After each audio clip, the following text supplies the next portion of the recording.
It's not jeans, but something like that. I have a golf bag of clothes. I don't. I usually keep golf clubs in mine. And where? I keep golf clubs in mine. Oh, well, mine is stored. Mine are kind of fishy.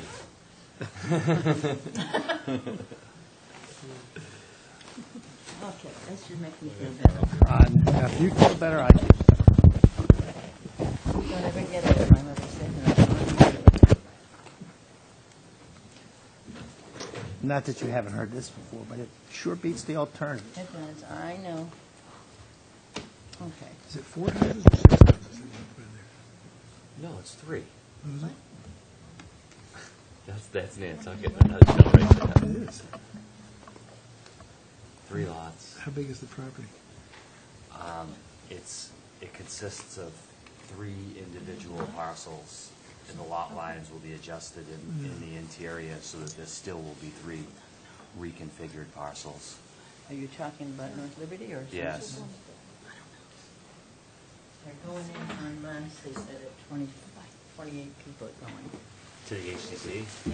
They're hoping that they'll listen to them, have some strength in numbers. That's what the residents of Nantucket hoped about Millie's, too. Thank you. Did nothing, right?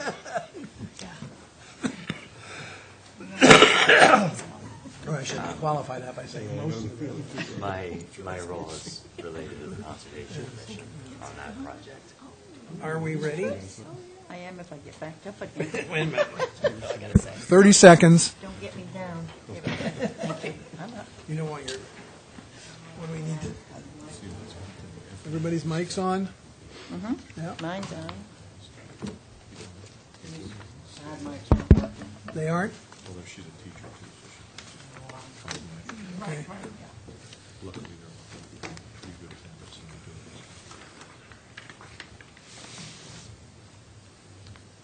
this. Good afternoon. Welcome to the meeting of the Nantucket Memorial Airport Commission for June 10, 2014. A reminder that this meeting is being recorded. Are there any comments on the agenda? If not, I'll take it as approved. The minutes of May 6th. I'll move approval. Is there a second? Second? Is there any discussion, comments, corrections? Good. All those in favor? Aye. Opposed? Carried unanimously. The May 13th minutes, Move approval? Second. comments or corrections? All those in favor? Aye. Aye. Unanimous. The June 2nd, 2014 special minutes. I'll move approval. Thank you, Mrs. Topham. Is there a second? I'll second. Comments, corrections? All those in favor? Aye. Aye. Aye. Andrea, did you vote? No, I guess I'll abstain because I was not All right, thank you. present. That's fine, thank you. Is there a motion to ratify the warrant of June 4th? Please? So moved? Is there a second? Mr. Flanzer seconds. All those in favor? Aye. Aye. It's unanimous. Thank you very much. Is there public comment at this time? Pending leases and contracts. Mr. Rafter, please. The first is a lease with Island Air. It's their standard terminal annual lease, and it's for $44,360 plus $1,500 business fee and landing fees and freight fees. I don't know if you'll- Any comments or questions? The starting date will be 2014, which I think I have my original copy. All right, let's Ending date. take these separately. Is there a motion to approve the lease with Island Airlines With the change of date, with a change of date? please. Is that a motion, Mrs. Topham? Yes. Thank you. Is there a second? I'll second. Is there comment, discussion? I think I would just like to mention number 9 in the lease, just to bring to the attention, I've mentioned this in past years, that Island Air, in signing of this lease, agrees to comply with airport and regulatory rules. I believe that will be part of some future discussion that we may have with related to some of procedures that are set forth for preferred flight tracks and that sort of thing. So I think that this is important to point out that they're voluntarily entering into this lease with us under the agreement in number 9, that they will comply with policies of the airport. And I think that there's a greater discussion to have there at a later date than there is right now, and that some of it, voluntary versus not, may not be enforceable, but I just think it's worth mentioning. Any other comments or questions? Is there a motion to approve the lease? Oh, we had a motion, I'm We had a sorry. motion already. Um, One second. All those in favor? Aye. Opposed? It's carried unanimously. Excuse me, I just wanted to mention, this isn't a commercial that I'm wearing, but it's so cold in here that we all need jackets. All right, the next one, Weston Solutions. Next is a contract amendment with Weston Solutions. That was for $16,752 to sample the stockpile that was removed from Bunker Road site where the UXO was discovered. And it was a contract amendment at the recommendation of the procurement officer. We initially had a contract with them to come out, do an assessment, and evaluate what work needed to be done. And this was then the further follow-up to come out and actually do the testing and sampling. So this work is completed. Yes. This work is complete, yes. There's some follow-up we have to do with them. Is there a motion to approve? Oh, so motion. Thank you, Mr. Second. Planzer. Mrs. Topham, seconds. Further discussion? All those in favor? Aye. Opposed? It's carried unanimously. World Fuel? There's no need for any action tonight on the fuel. We're still in the process of working with our legal counsel on finalizing the World Fuel agreement. All right, thank you.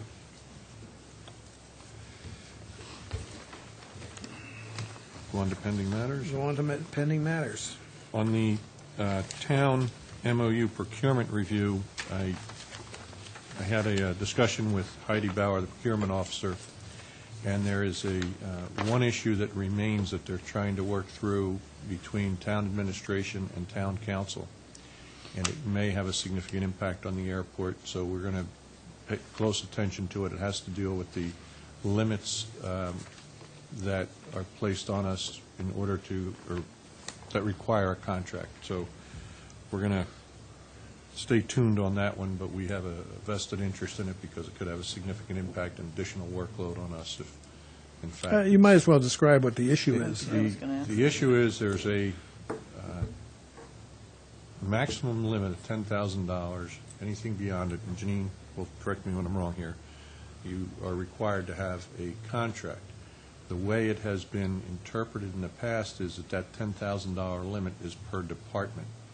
They're now stating that it may have to be town-wide, which if in fact it's town-wide, almost everything we do will require a contract, which really adds to the workload significantly. Won't that also affect other departments? Absolutely, it will. And that's why there's some discussion, I think, that they're having now to try to see how that can be, what the correct interpretation is. But I've also asked Mr. Rafter to make sure they discuss the issue of whether the airport, because of the enabling statute requiring a separate airport commission to manage the affairs of the airport, might be, if town council decides that everybody's covered, at least consider the question of whether we are outside the scope of their opinion. Right. So who raised the issue? How did this bubble to the surface townwide? If they've been operating the other way for a period of time. For years, and it was just a review of all of their procurement procedures. As I've said in the past, they've been rewriting their procurement procedures, and this is where it came out. So they're rewriting the procurement procedures. This came up by whom? I Who believe said this one needs to be reviewed? I think it was the procurement officer, the town's procurement officer, Said that Heidi. Heidi. So they said, so Heidi says, I think this needs to be reviewed, and I think it needs to be changed. And then it went to town council, and town council is debating it. I think town council, I don't know for sure, but I believe town council and the procurement officer are in agreement that it's 10,000. I think administration is, I don't want to say questioning that, but has similar concerns probably that we do. So let me get to the nut of it. Are they questioning the statute that it resides in and interpreting the statute to say it's 10,000? Or are they saying, we don't think it's a good idea to do more than 10,000? No, I think they're looking at the interpretation. So of it's the just, statute. so it's the interpretation of it? Yes. So if it doesn't work, then it is amendable, correct?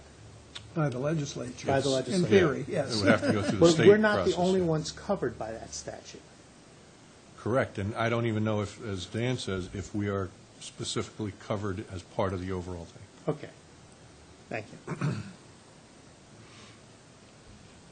So that's the latest on the procurement.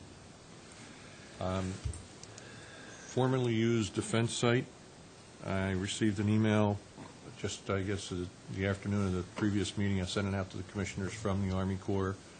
It simply states that, you know, we're going to be testing within the MRS site. If it gets close to the boundaries, we may have to go beyond that. But that, you know, we still don't have a formal letter, and they're still awaiting getting us that formal letter. So, nothing yet in And writing. they promised that to you a few times, that it was forthcoming, right? Yes. Like yesterday. Yep. It had to be staffed, I was told, so then the email just said what they wanted to put in the letter, so as soon as I get it, I will circulate it to the commission. And we're waiting on the letter to do what then? Well, I guess to make a determination as to whether or not we want to proceed with the procurement for the G.J. Smith operation based on whatever they tell us, what may or may not occur, what our risk might be if they find things outside the MRS. But didn't they told us in an email, is that right? They told us in an email. Well, yes. excuse me, they told Mr. Smith in an email. Well, no, And then they sent us an email, which essentially said, this is what we're going to tell you, but it has to be approved. And we haven't gotten that indication of that approval yet. Am I not correct, Mr. Rafter? yeah, in the email, they stated what was going to be in the letter, but the letter hasn't been approved yet. And in the letter, it was going to be that, and it said, let's see here, if contamination is found at the limits of the MRS, the Army Corps may need to go outside the original boundaries, and it's up to the commission if they want to restrict activities outside the boundaries. They don't see it necessary, but it's our decision, it's our risk. Okay. That's what's supposed to be contained in the letter. So we don't know if it's just a normal bureaucracy or somebody's pushing back on it. Right. You know, we could get a letter that says something completely different. Absolutely. I see that, so. Absolutely. All right. Anything else on that? No, that's it. Noise abatement program. Noise abatement, we met internally, and there's a quite obvious need to revamp and reorganize, I think, our overall, what we're referring to as a noise abatement plan or program. There are various documents out there. I don't know if they've been codified. We want to organize that and make sure that they are, and they're promulgated by this commission, signed off, and updated. There have been some changes in equipment. There have been a number of things that have changed, so we want to review and revamp that. And kind of, the best way to say it is get to the intent of the original program. So, again, met internally. NOAA is working on preparing some documentation with regard to costs, benefits, a number of things, the documents themselves. And I would suggest that we have a subcommittee meeting, environmental subcommittee meeting, where we will review, go back and forth. You know, we'll propose what changes we think may be necessary. If the committee has other suggestions and/or would like to see additional information or needs information, we'll go back and get that, and then eventually have the committee present it to the commission for consideration. So I saw in the letter that Noah sent out that he volunteered to draft a updated plan. Why wouldn't we let him do that and then bring that so we have a document to work from at the Environment Committee? That's part of it, and when you say the plan, when we honed in on this, there is what I would consider the plan that I believe it was Dual McIntyre crafted, which was very well done. That needs to be updated. But then there is the NOTAM, there's associated documents with that.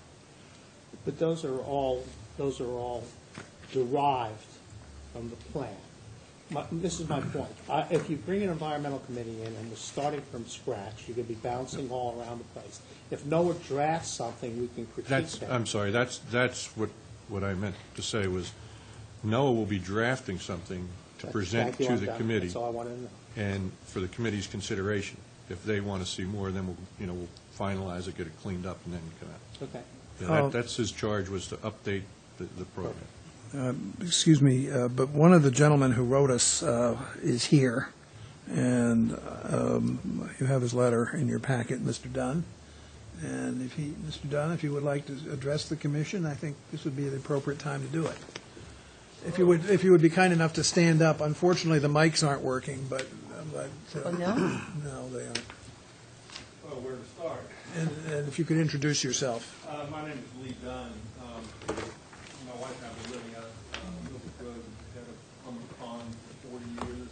Why don't you come and actually sit in that chair and talk? That's a good idea. Thank you. No, you won't. Nice try, Lee. We've been living mostly peacefully out at the head of Hummock Pond for 40 years. And I don't know if you've read the letter that I've submitted, but it was pretty peaceful out there, as it was just about everywhere on the island outside of town up until probably the late 70s when the air taxi service to Hyannis increased so dramatically that people in town started complaining. And I wasn't really a participant in that process, but I believe an abbreviated FAR Part 150 process was done in the mid-'80s that basically took the traffic off town and moved it over my house, the water corridor route, the water tower route, as I'm sure you're all familiar with. And it took us a while for it to dawn on us just how bad it was. And it really, by the late 80s or maybe early 90s, it got to the point where during the summer there'd be days from 6 in the morning to 10 at night where literally we would not be out of earshot of a 402. One would be exiting and another would be arriving on the far horizon. I mean, there may have been a minute or two here and there where we didn't hear one, but it was really very obnoxious. And we began to make inquiries, and a number of people, especially under that route, lobbied for some relief. And a new FAR Part 150 study was done, and I believe it was '94, which, Dan, I think you were a part. Were you? No, you I weren't. wasn't. Anyway, it was a 2-year long, drawn-out bureaucratic affair, like dealing with the Army, it seemed like, and it was very expensive. It was paid for mostly by federal tax dollars. And the result of that was the noise abatement plan, which we now have, which is a voluntary, well, you know it better than I do. And in fact, it brought a lot of relief to those of us on the water tower route during VFR conditions, not during IFR, but during VFR. And we learned to live with that, and that was, I mean, our quality of life definitely improved. We were happy for what we've got and totally innervated by the process. If you've ever been through it, you know, there's a whole group of people who make their living consulting for these FAR Part 150 studies. It's just like a traveling road show, and in my opinion, it's a process where you take the noise off the complaining and move it onto the unsuspecting, because who would go to these hearings if you didn't think there was a problem? At any rate, we've noticed ever since Island Air began buying the caravans that we're seeing a lot of caravans on the water tower route now. And it seems like it's arbitrary. I mean, today it was all morning long until I was home all day. It was all morning long, and then around mid-afternoon it started to be quieter for some reason. I have no idea why. But I filled out your online complaint form a couple of times last year, sort of unsuccessfully. I just went into the ether. I never heard anything from you. I called, left a couple of messages on the hotline, and I don't believe I heard anything, but I'm not going to name anybody. But anyway, I made a more serious effort about a week ago and actually spoke briefly with Noah, and he suggested that I make some contact to you commissioners personally to try to get some answer about what was going on. I mean, I know the noise abatement procedures are voluntary, mostly, but you wield some kind of stick to encourage some kind of compliance when it's possible, during maybe just VFR conditions, maybe, I don't know really what. I'm a layperson. But I would appreciate some response to what's going on with especially Island Air. And I guess now I've gotten resensitized to the subject again. I mean, I noticed there were a lot of 402s in the mix this morning on the water tower route. It looked to me like it was VFR conditions. I don't really know, but I'm just curious as to what's going on. How serious is the noise abatement program? Are you guys on top of it? Is this a priority? Does anybody care anymore? Are we back to square one, or just what's going on? So I just leave you with that question mainly. Well, thank you for coming and expressing your concerns. And as you heard Mr. Rafter say, I believe there is there is room for improvement, certainly. You may or may not be familiar with the fact that the current route map for the noise abatement has a legend on it that doesn't apply to single-engine planes, and that is the tent on which, under which Island Air has been operating, and but clearly the intent probably was not to include planes of that sort. So I think this is something that we have to look at, and there are issues perhaps relating to the tower as well, over which we have no control, but hopefully some influence, and that need to be addressed, and just a basic look at the policies. And I think that's what you heard Mr. Rafter commit to doing, and that's what we will do. May I ask what the single-engine exemption really means? I mean, I was not, this is something new to me. Well, maybe, you're probably the most expert on it, Mr. Casparo. Do you have any comment on it? Absolutely. I have a copy here that you could have if you would like, which is the policy. And the problem, as I see it, is the little yellow box that exempts the single engines. And that's really, I think, what needs to be revisited as part of the overall program.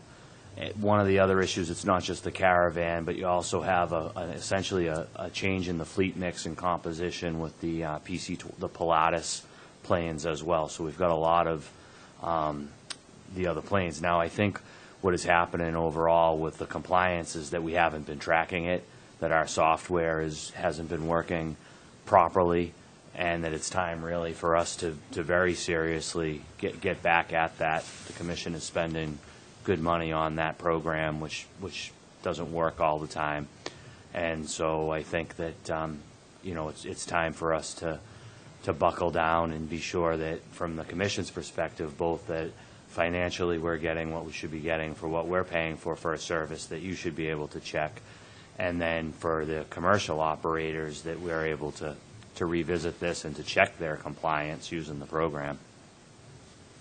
If I may add a few things just to help clarify, Art, as always, is very correct.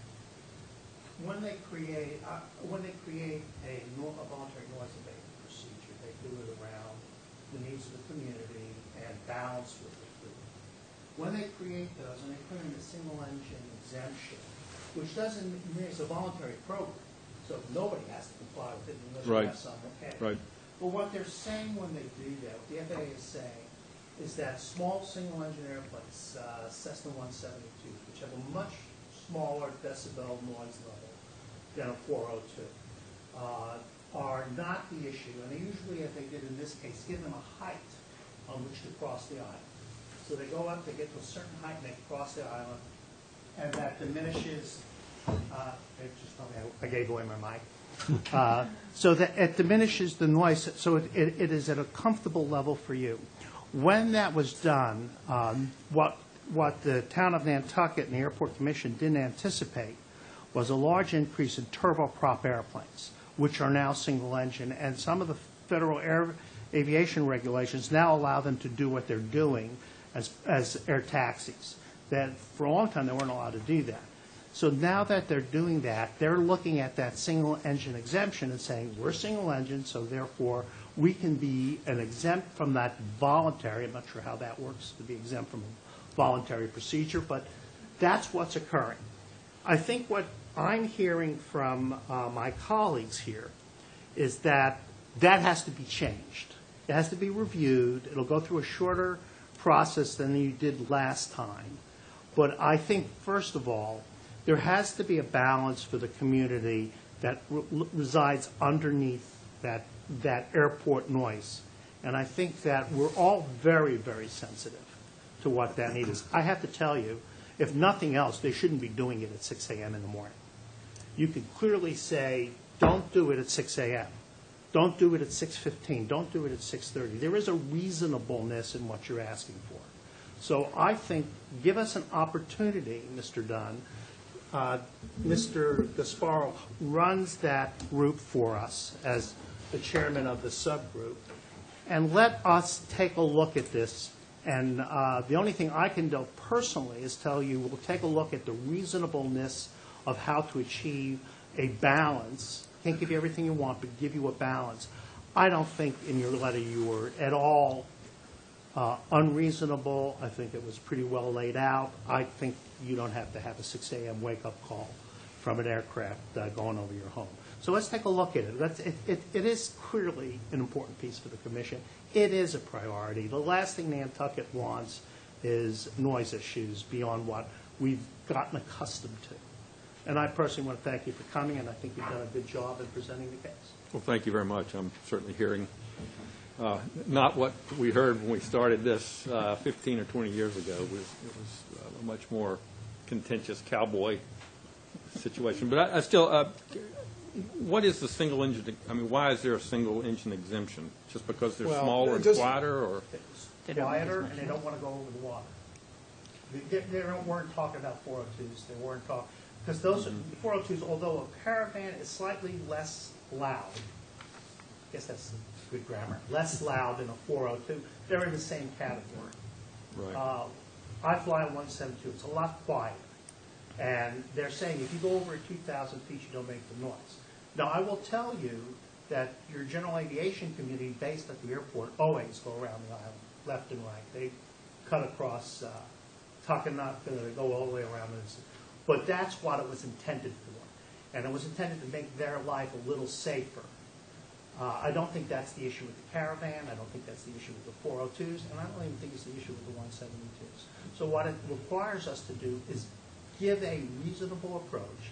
And I think pilots in general, the Pilatus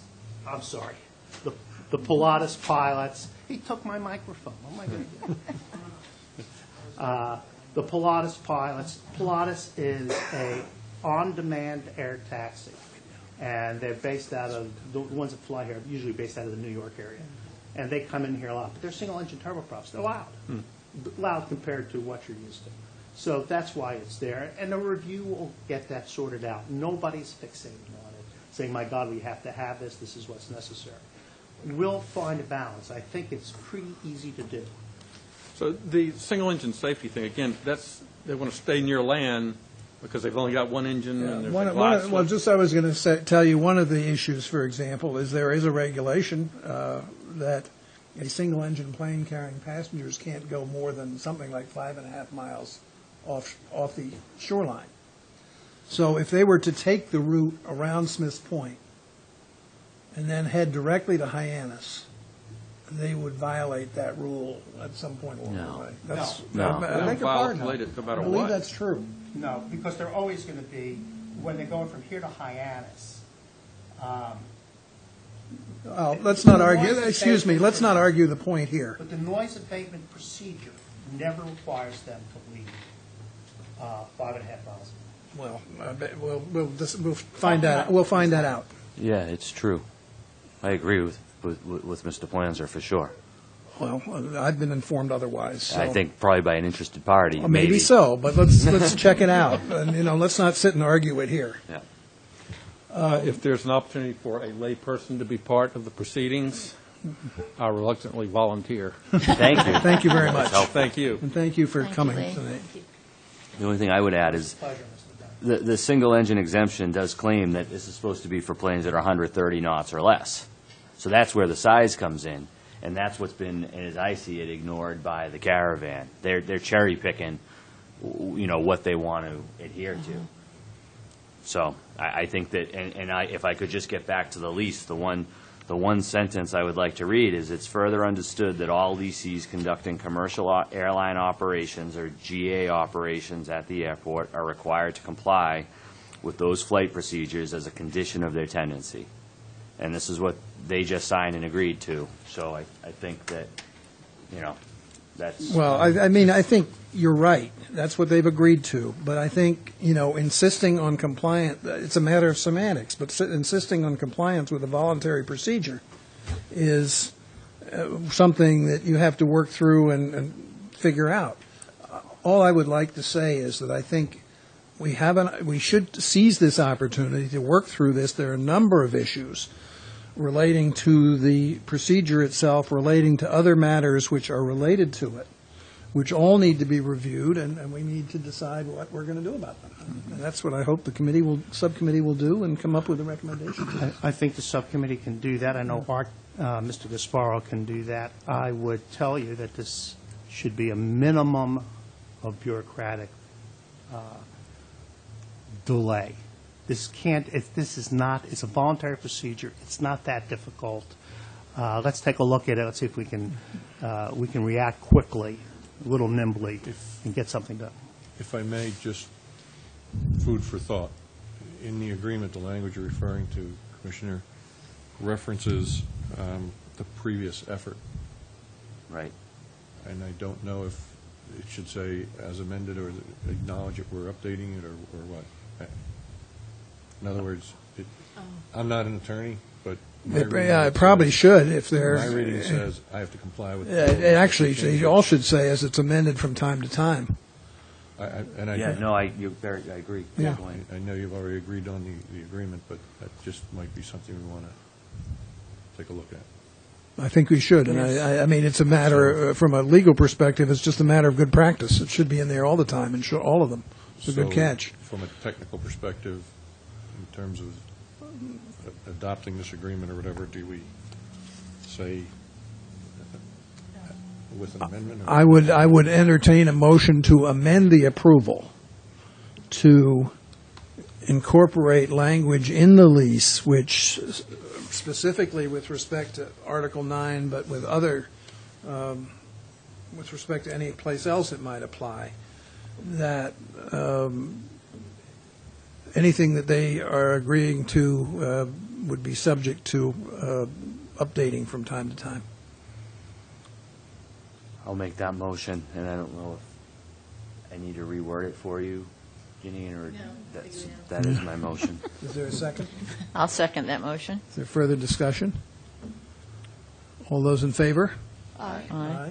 Opposed? Thank you, Mr. Rafter. How did you vote on that, Mr. Platt? Aye. All right, thank you. It was unanimous. Will there be any notice to the community about... Well, the meetings will be posted, but I'm sure people will be happy to let you know when it's happening.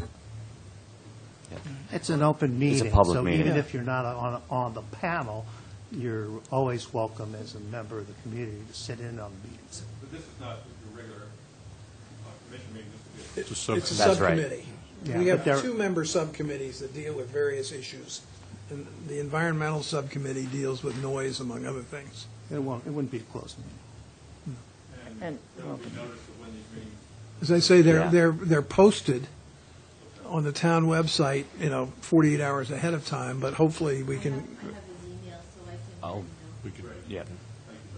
By the Thank way, you. the quietness was the wind shift to different runways and later after. and by the way, did you hear the plane going over your house at 3:30 this morning? no, I didn't. You're lucky. I probably had enough bourbon last. There was, Yeah, thank you, thank you. Mr. Dunn.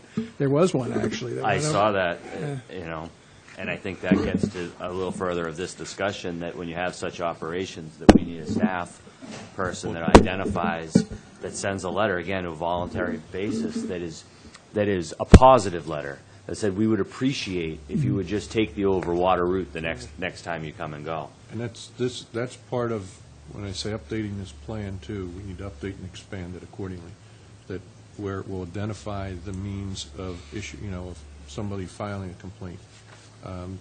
Commissioner made a good recommendation to NOAA to have, instead of a phone number, or to have a link, right on our website to an email box that we would monitor.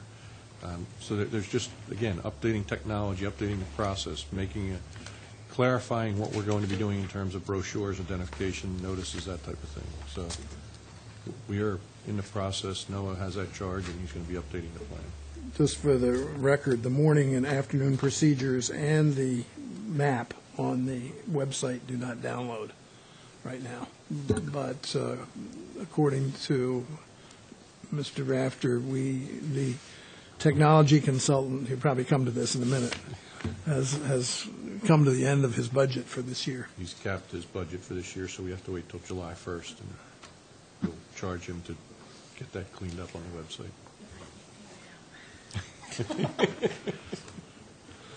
All right, thank you very much. Anything else on the subject of noise abatement? I think if we can get to this quickly, we should be able to deal with it quickly and then go forward from there. Yeah, if we can't fix this, shame on us.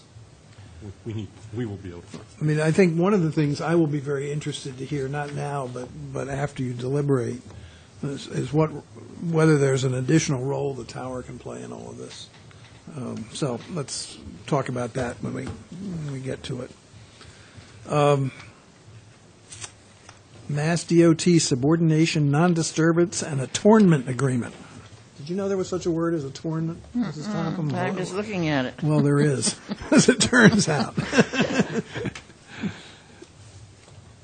This is required by Mass DOT since they hold a mortgage on us, and it's relating to the sale of Hangar 1 from Coastal Wings to Emily Air. And on the first page, you'll see there's a blank, but the date that will be entered is what the Commission had previously approved and signed. It will be March 25th of 2014 will be the date that will be inserted there. This agreement is required to be signed by all airport commissioners and all Board of Selectmen, according to the state of Massachusetts. And what happens if we don't? I guess we can't sell that. They can't sell the hangar. All right. Is there a motion to approve our signing this agreement? I'll make a motion to approve signing the agreement. The subordination, non-disturbance, and attornment agreement. Is there a second? Second? Are there further questions or comments? I do have a comment. I would just like to point out the quality of the plan that we got with this lease. And this is something that I'm hoping that as we move forward and are considering more, some of the varying leases that we have are based upon varying quality of plan. And this is really the standard that I think the airport should be looking for. Who did it? Nantucket Surveyors. Who did it? And we don't Nantucket have that, surveyors. right? You have it, yeah. Stamped, by a professional, clearly delineating all dimensions. Thank you. All those in favor? Aye. Aye. Opposed? Unanimous. Grant award acceptance? We are asking, we received a grant award from FAA on security enhancements for $349,200, and we'd like the commission to accept that. We were hoping to have in hand the ARF vehicle, but for some reason that didn't come. Normally they come together right behind each other. And the application for that was for $573,750. We've been told that that's being awarded, it's being processed, so it's a matter of just getting that. I guess in theory the commission could approve both if you want, but we only have in hand right now the security enhancement award.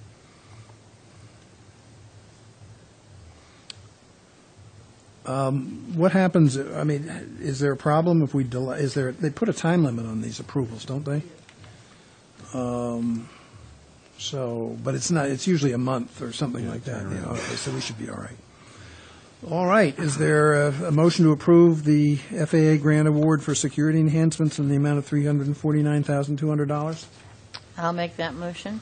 Is there a second? I'll second. Thank you, Mrs. Planzer. All those in favor? Aye. It's unanimous. Budget update. On the budget update, I feel like I should be stating some caveats here first, but I want to cite the source. It's from the Munis system, and it does not include encumbrances.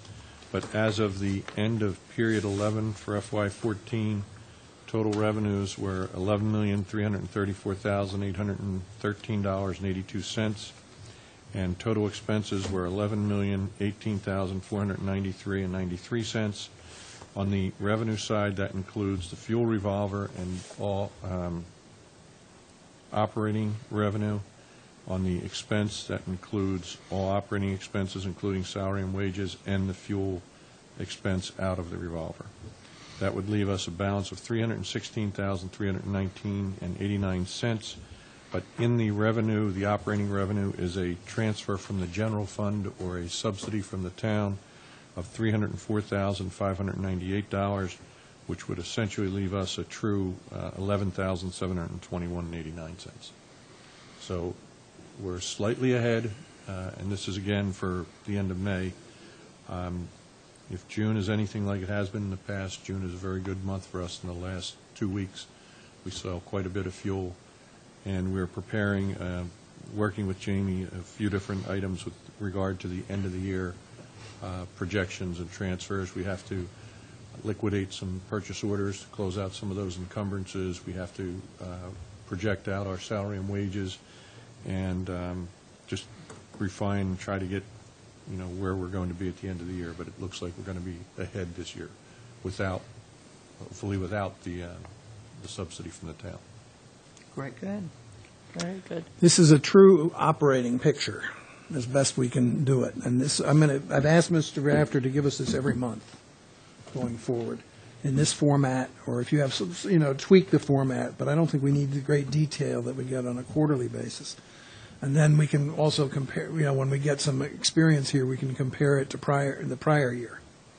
But there is a fly in the ointment here. There's a couple flies, but okay. There's a big fly. If you recall, from last year, the fuel revolver has a cap on it. And this year should not exceed the cap on expense, but anything above the revenue cap rolls up into our operating. The challenge becomes what is left in the revolver at the end of the year. The difference between the expense that was in the revolver and the cap for the revenue. Last year, you may recall, we had several $100,000. About $279,000. Yes, and I have to go back and review what can be done and how that money could be used, but essentially we don't get credit for that. It stays in the revolver. So as Dan was saying, this is more of a true P&L, but that revolver money stays there.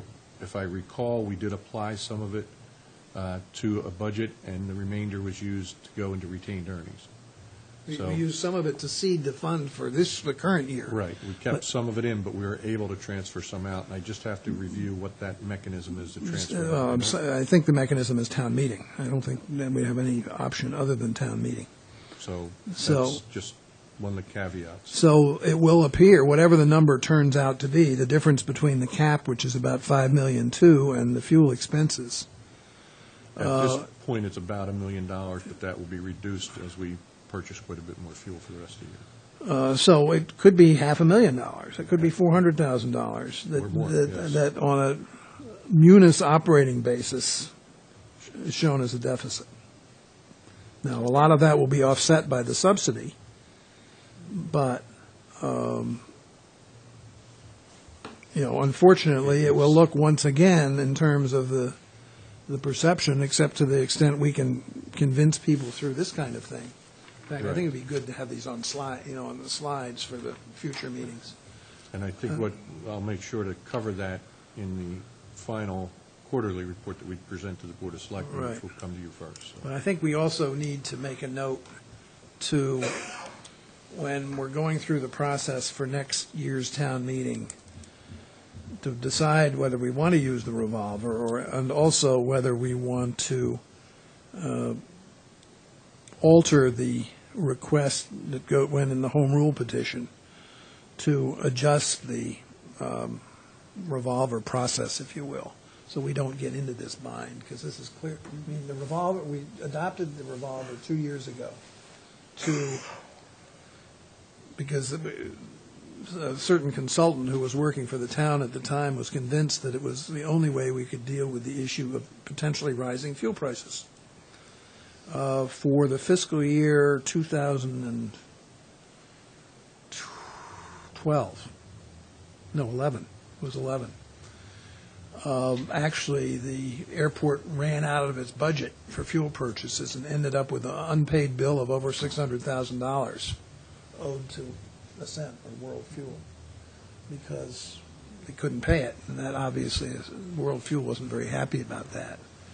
And you can't pay interest on that kind of thing without a special appropriation at town meeting, so it gets kind of difficult. So I think we really need to look at it again, and hopefully with a new finance director in the town, we'll be able to come to some reasonable understanding about how this whole process is supposed to work. And why couldn't we pay the bill? Because we had exceeded our expense budget in operating, or had reached our limit of the expense budget for operating expenses. And under Massachusetts law, you can't pay out, if your total expense budget is $4 million for fuel and everything else. In that case, it was a lot more. It was like $10 million. But you can't, they will not pay out a penny more than $10 million. So even though you've run up a bill in the fiscal year for something considerably more than that.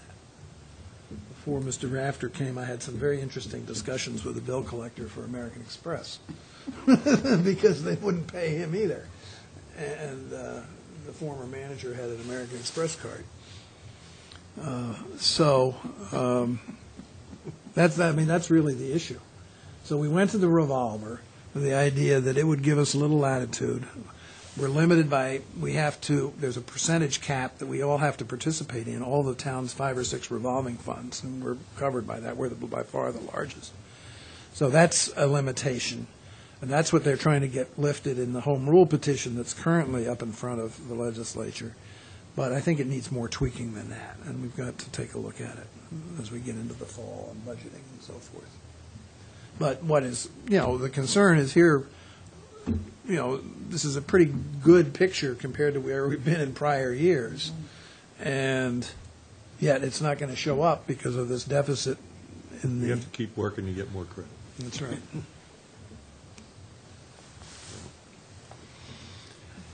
Are there any other questions or comments?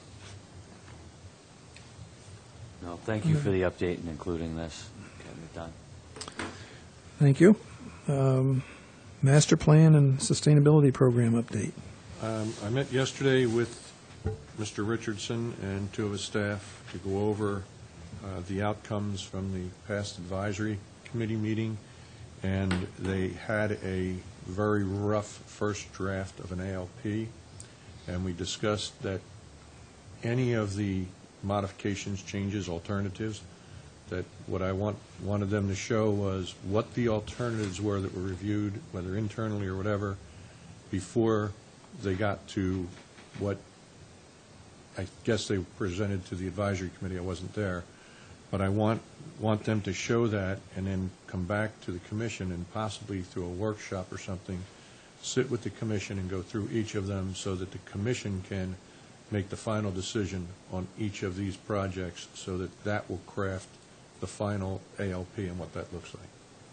So I think it probably is best done in a workshop type atmosphere where we sit down and go through each one of them. But that's what was discussed yesterday. If I might interject, I've had a back and forth with Mr. Richardson. I first asked him whether, based on the fact that the numbers, the data set on which the projections were based were quite erroneous, whether they stood by their future traffic projections, and his answer was yes. And I also took issue with the fact that these numbers were presented to the FAA for approval without the commission seeing them and approving them. And his response to that was, it was mentioned several times at the working group, which it was, that both the forecasts and the ALP had to be approved by the FAA. And I guess where there was a disconnect or miscommunication was the fact that he thought the working group had the authority to approve the forecast, and he says he presented it to the working group for, I guess, back in January for its approval. And, you know, whether that in fact is right or not, if I'd understood that was the process, I would have been quite concerned about it, because I think those numbers are in the purview of the commission, not in the purview of the working group. And the same is true with the ALP. The ALP should not be presented to the FAA for approval without the blessing of the commission. And, you know, because we're the ones who are responsible for it, and we're the ones who have to implement it. And to come back to us and say, well, you can't do anything about it because it's already been approved by the FAA is unfortunate, I think. So, you know, I'm not sure. We were told that we couldn't change it? Yes. We were told that by him, by Richardson. Oh, Because it had been, but has anybody talked to FAA? no. I did call. No, the issue is how they handled it, not in my mind, the issue is how they handled it. We said, you know, if we don't like this, I said to Bill in a meeting, if we don't like this, can we go back? And he said, no, you can't, because it's already been approved by the FAA. I didn't argue at the point with him at that juncture. I'm just telling you what he said. Yeah, so when we do that, you have to give us some room here on the committee to discuss it a little bit. So first of all, that's not accurate. We can go back and change those numbers. The master plan is incomplete. The FAA will have no problem going back and saying, we've got new numbers, and these are the new numbers, despite what Mr. Richardson said. In your letter, I understood the point of your letter, and I didn't necessarily disagree with your letter. This is where I had a little critique that I want you to be careful of from my standpoint. You started that letter by saying you were writing it as a private citizen. And in the same sentence... No, as an individual commissioner, I think I said. And that, yeah, and then you're doing it as, so it's not from the commission, but then you said, but as my prerogative as chairman. I believe when you do that, you commit us all. And I would much rather you had discussed that with us, because I think we probably would have supported that letter.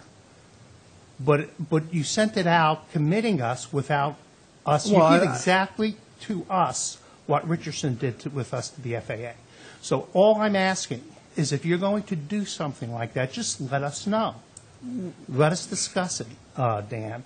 I do believe those numbers are important. I do believe that if we have better numbers at some point, we take them back up to the FAA, and we have them changed. I don't want to get hung up on the process of the numbers, only the quality of the outcome of the master plan, which is, I think, your letter was trying to achieve.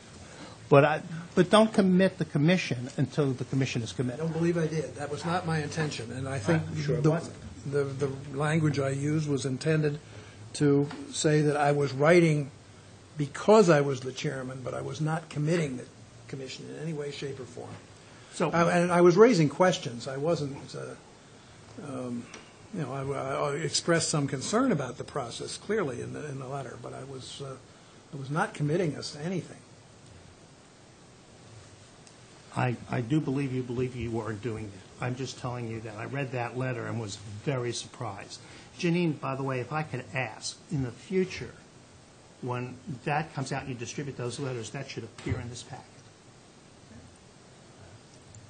Thank you. I respectfully disagree. It doesn't necessarily have to appear in the packet.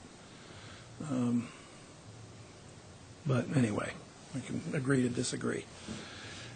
Anything else on the master plan? Well, I have a couple comments to stick to the forecast numbers. I was part of the working group, and I absolutely disagree with Mr. Richardson. That was not presented to the working group as, here, do you approve this? Not at all. It was, here are our forecast numbers that we've submitted to the FAA.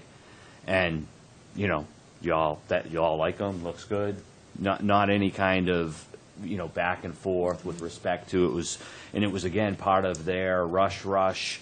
Here's a whole bunch of information. There was no opportunity for substantial discussion on the numbers, no opportunity to have the kind of understanding that, to raise the questions that the chairman has raised with respect to the basis of the numbers. And I think my real concern, and I got into it at the earlier meeting with respect to what the forecast numbers are, is when we start to get into our financial piece.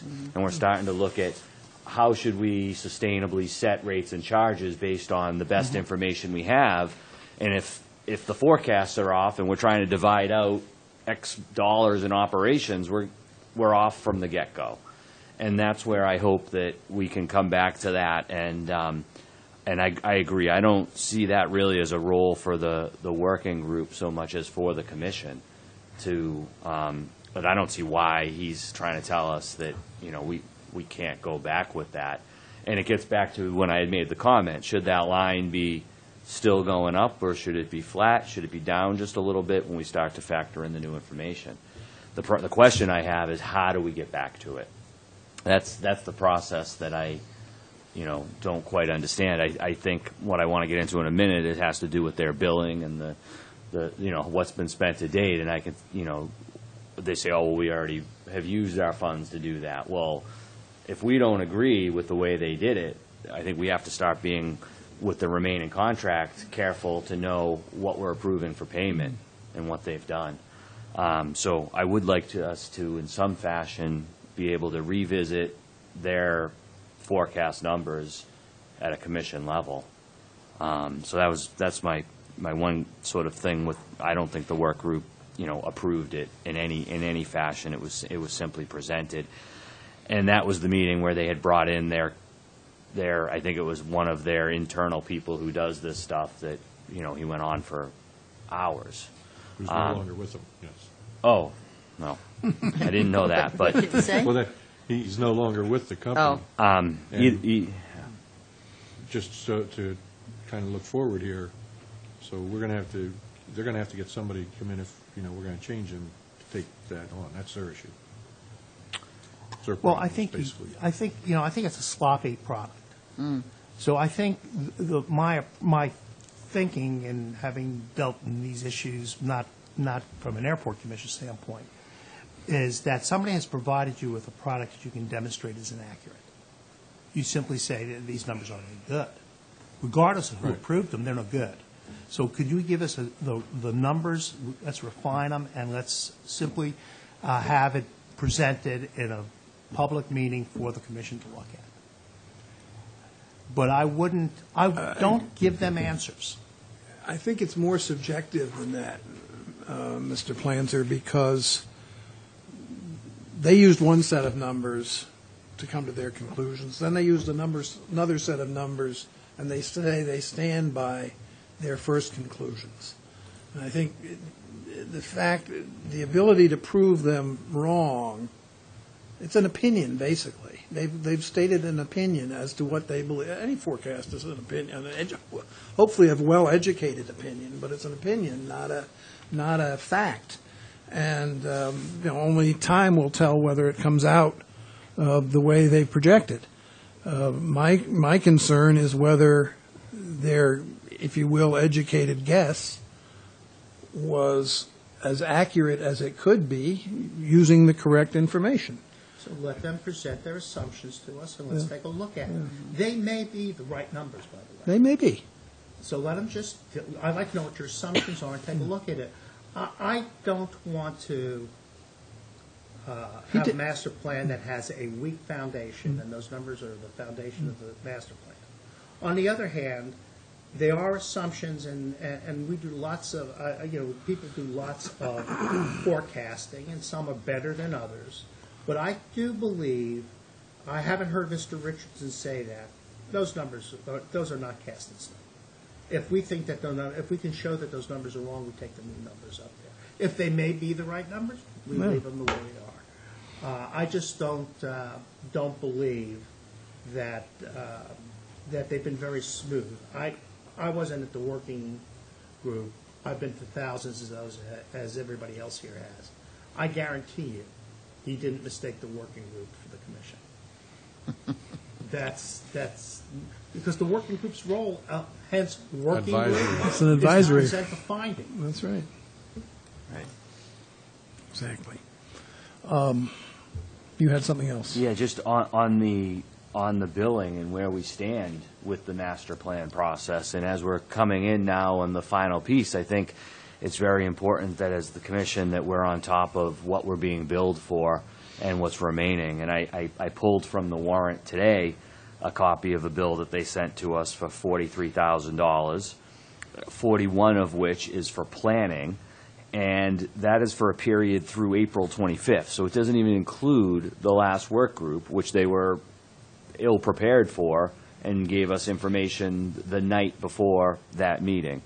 What I'm wondering is there additional information that we receive from them in terms of, besides for this one sheet of paper, that here's a bill for $41,000? We spent, I have two questions, I guess. First off, do you know, Mr. Rafter, if this is a 30-day billing period that we're receiving? It says period through, but I don't know when it's from. I think it's longer than 30 days.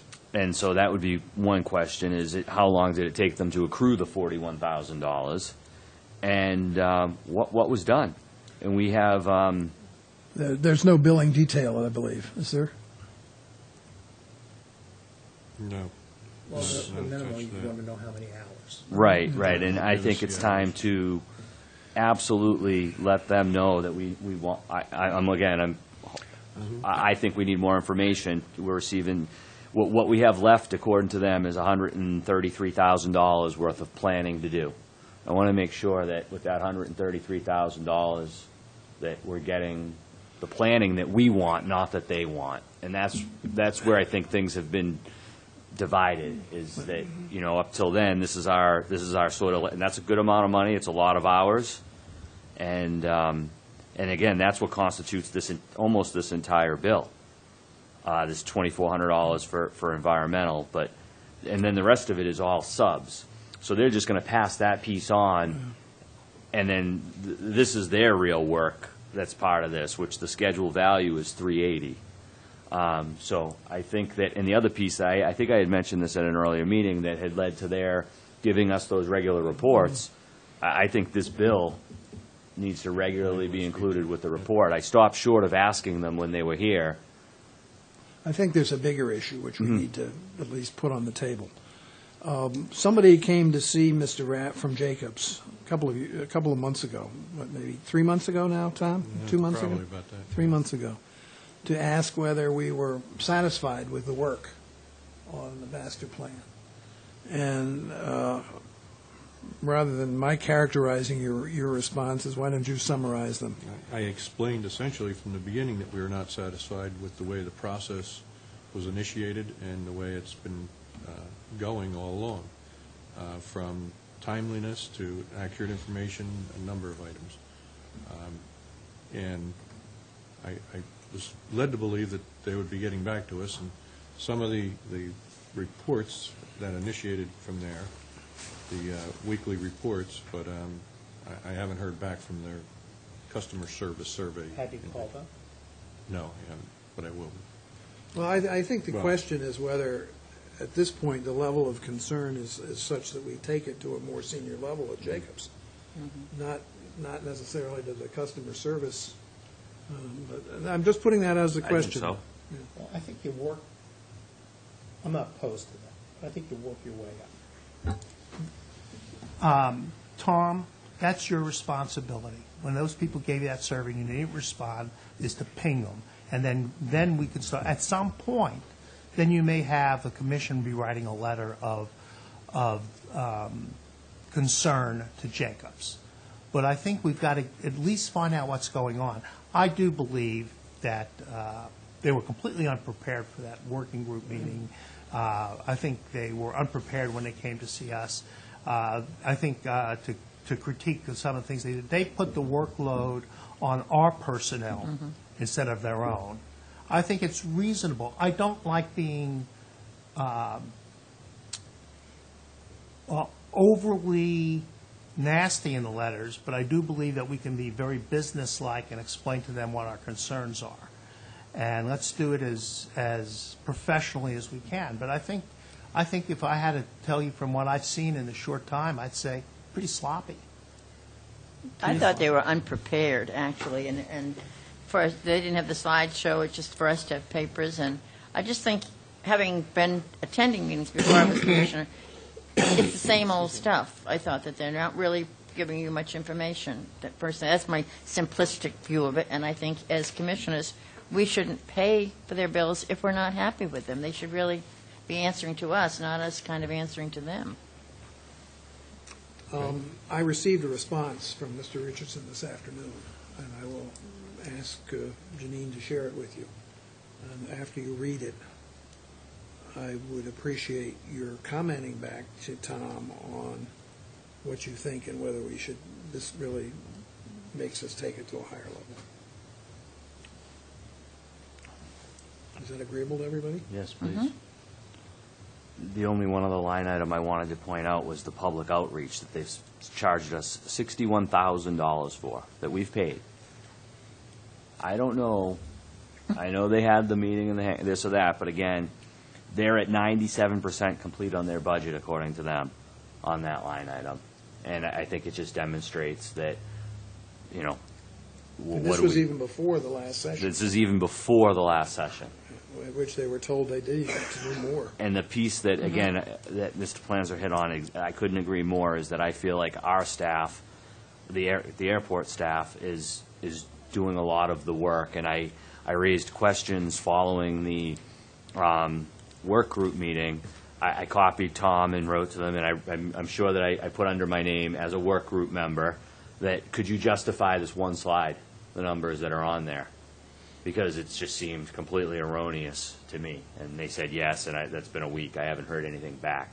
Once I get those, maybe I'm wrong on my sense of the numbers, but let's hear it. But it sure seems to me that I'm wondering how that was developed. And I certainly hope that they're not turning around and forwarding my email to Noah and saying, we need you to give us the basis for this stuff. Because, you know, what did we just pay you? Pay the money for it. 41,000 or 60 or whatever it was to do. Anyway, I hope I made my point. Do you believe they're doing that? Because that would be outrageous. I think that it seems to me there's some piece of it that the information is really coming from within. Staff, I think Janine had to print up some items last time, if she came in with things that she had to do, and I questioned her on that, but Well, that was, I mean, there was a reason for that. We shouldn't have had to do it, but there was a Right, reason there was a in order to reason. get current, the most Okay, recent yeah. stuff out. It That's, sounds to me. that's unprepared. If It's I'm coming to do, unprofessional. yeah, and it's, you So know, it sounds to me like we're all in agreement that so far our observation is that this is a sloppy process and that we're not getting our value out of it. for sure. I So agree. so Tom, I think you got to tell them that. I'll get them. but nonetheless, I would appreciate your getting back to Tom with any comments after you get the email. I'll ask Janine to send it tomorrow to you. As I say, it just came in this afternoon. Please don't send out the one that has my expletive on it, though. It'll take me a couple of days to get back to you before I have a, Yeah, well, you're And Tom, I would also let them know about Commissioner Gasparo's no response to his question. Let them turn up the heat a little bit. Nicely and professionally turn it up. All right, can you send that to me again? Yeah.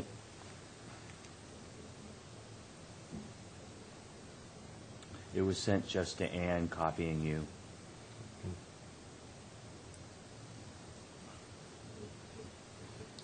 I got Take a minute. I was just going to look and see how long it took him to reply to me. Several days. I think it was a week at least. Anyhow. All right. Anything else on the master plan? Mr. Rafter, it's your turn. Anything else on that one?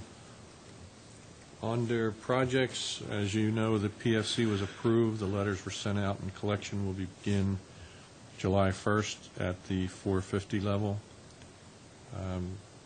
As I mentioned, the ARFN security projects, we're being offered grants. We're still waiting for the second one.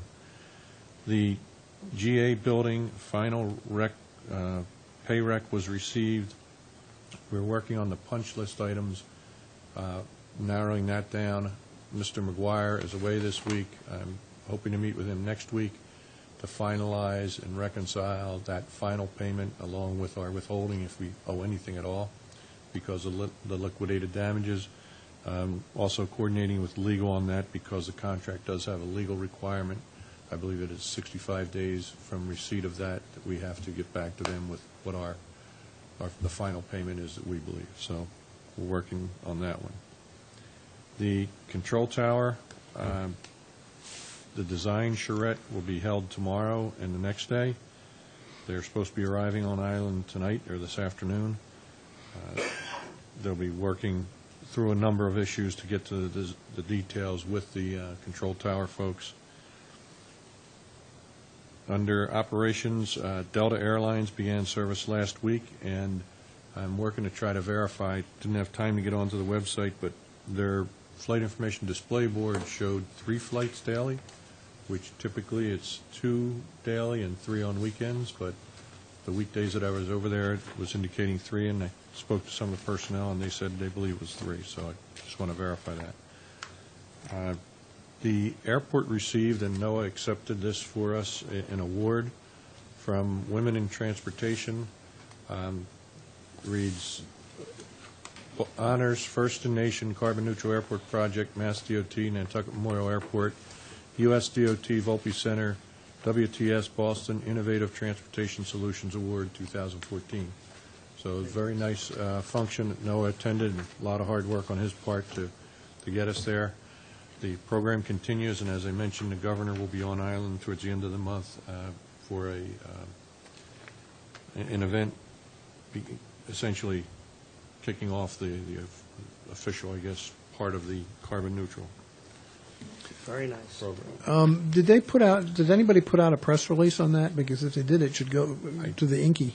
I have to double check with Noah, but I think they're working on that. I know he was working on attendance lists and things like that as of just the other day, so I'll find out. That's a nice piece of good news that we should Absolutely. get out there. Definitely. And congratulations to you and to Noah for that. Let me see here. The Secretary Davey, Mass DOT, was supposed to be on island last week. It canceled, unfortunately, due to weather. We do have an MD-83 charter coming in June 26th through the 29th, working through some logistics on that. And just a reminder, the new finance director for the town, Brian Turbot, begins June 24th. He's formerly finance director of the town of Millbury. And I'd like to just make the commission aware, we had our Part 139 FAA inspection last week. It went extremely well. The staff did a tremendous job, and I have to say, I think what set the stage for most of it was when the inspector went out on the airfield, both night and day, the airfield looked beautiful. It came down to, we all kind of shrieked a little when we saw a slight black line on one of the white lines. That's how worried we were. Literally, it got down to one of the large threshold lines on one of the runways. The tolerance has to be a minimum 12 inches, and I think it was 11 and a half. So they had to go out and repair that, but no letters of a correction or anything else. The inspector, I think, was very she gave compliments to the staff and indicated how proud they are of their jobs. They all did a tremendous job, and I really think it went extremely well. I kind of backed off this year. Last year, I went through the entire inspection. This year, it was let staff do it, let them take them out, and they all did a tremendous job. The training records, all the paperwork, everything, it went very well. She had some recommendations and suggestions and things, and she'll put them in a letter. But overall, I think she was extremely satisfied. And I'll leave that caveat too. I'll wait for the letter again. But from the exit briefing, that was the result essentially that I took from You it. would have known if you had a problem at the exit. Yes. That's great. So, And, You and should I, be proud of I, everybody. I will give you credit that the staff is doing what you want, because I think they really appreciate your management skills. well, thank you, but I So, think but I think they so. I make me think look good. I could probably get a few heads shaking in this room agreeing. Actually, if I might interject here, we couldn't post the exit meeting because it was too short notice. And so I attended, and she was, well, first of all, last year started out with the rut in the edge of the safety area, the tire track in the edge of the safety area. So I was sort of sitting on the edge of my chair waiting to hear what would be on the list for this year. And when she started out by saying there would be no correction letters, I thought that was a pretty great accomplishment by the staff. And I would emphasize what she said in complimenting the staff, and also say in response, or not in response, but in approbation of what Mrs. Topham said, that she was also very complimentary of Mr. Rafter.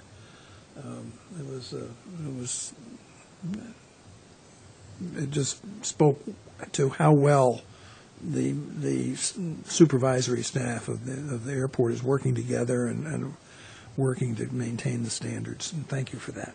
thank you. They all take And please great convey, pride in their jobs. if I may, convey the commission's appreciation to the supervisors and whole staff. I will. Somebody went out, I can't remember who she said, but somebody went out with her on the lighting inspection. Was it? Addison Falcon, Mhm. yes, from operations. And she couldn't have been higher in her praise of him. She couldn't ask questions because he was answering them. Good, that's So- great, Tom. It was very well. Just two updates on staff updates. I am unable to attend the next commission meeting. My son's graduation is taking place, and I believe the time is actually right around the same time. If I'm able to, I will participate by phone, but unfortunately, I have to attend that. Well, congratulations. Yes. Thank you. Also, on the administrative assistant, we've received 35 applications. We began the process of interviews. We're going to be performing those finalizing them this week, the interviews by Friday, and hopefully making a decision next week. So we have looks like some pretty good candidates and a nice-sized pool to pick from, so that's good. That's news. great. And that's my report. Thank you. Any questions? Subcommittee? You're going to set up an environmental subcommittee meeting? Yeah, but I wouldn't want to do it until Noah is ready, so that we have that base information. So if you could just let him or me know when he's ready, I'm ready, or we're ready, and we'll try to do it as soon as possible once he's done. Fair enough. Mrs. Topham and I are members of the Personnel Committee, which needs to meet in very short order to review the employee handbook for non-union employees to deal with some fair labor standards issues. Hopefully, we will have something for the next meeting. Unfortunately, Mrs. Topham is going to be out of town. So Mr. Rafter and I are going to work on this, and we'll get a summary of suggestions. Maybe, Janine, if you would send to the commission the handbook, pointing out that it goes back quite a few years. It was looked at in 2009, I think it was, for amendments. There's some handwritten notes of changes that were suggested but never formally adopted at that time. And we've been waiting to get into this, Mrs. Topham particularly, with bated breath for the last year and a half. But waiting for the town to consultant on employment and compensation and so forth to come up with its report, which is, I think, getting to that point. Yes, that's another So- subject that we need to discuss as well. I'm not sure we're going to have the whole thing ready to go, but there are a couple of aspects of it which need to be addressed in short order. Yeah, the And policy men, Dan, if I may, we're not going to be able to do the whole thing, but there is a section that we need to address fairly quickly. Otherwise, we're just going to be building problems going forward, so. So we'd like to get them addressed before the start of the new fiscal year. And the Board of Selectmen's having, I think, a contract review or budget tomorrow for their workshop. I got notice of it. I've forgotten exactly Yeah, the wording. that is, I believe, the compensation study. at the Compensation, workshop. yes, yeah. And same consultant doing work for the airport, but there are different characteristics and things that we need to look at. So what we'll do is we'll take the method and theory, essentially using that same consultant, and apply it to the airport, but we need input from the commission as to certain decisions on various levels there. We'll try to get you something sooner rather than later on that, but it will certainly come up at the next commission meeting. Is this contentious throughout town, or is this going smoothly? Is it contentious, when you say contentious, there's concern, obviously, but what it's doing is it's organizing the pay structure and salary compensation levels, if you will, as they should be, and then they should be reviewed every few years to be updated and modified. Right now, it's a management nightmare, if you will, in terms of you hire somebody and, well, what's their pay scale? What range? Where do they come from? You know, it's kind of all over the map. So the consultant was hired to review those, put them together, put characteristics together for each level, and then what positions fit into the corresponding levels. In a way, there was more order to the airport process than there was to the town process. I think so. It's maybe not saying a whole lot, but it's saying something. Well, there's multiple divisions in the town, Right. too, so that's a much more difficult thing to get your arms around, too, so. But again, this only applies to non-union personnel because the union situations are obviously covered by the contracts.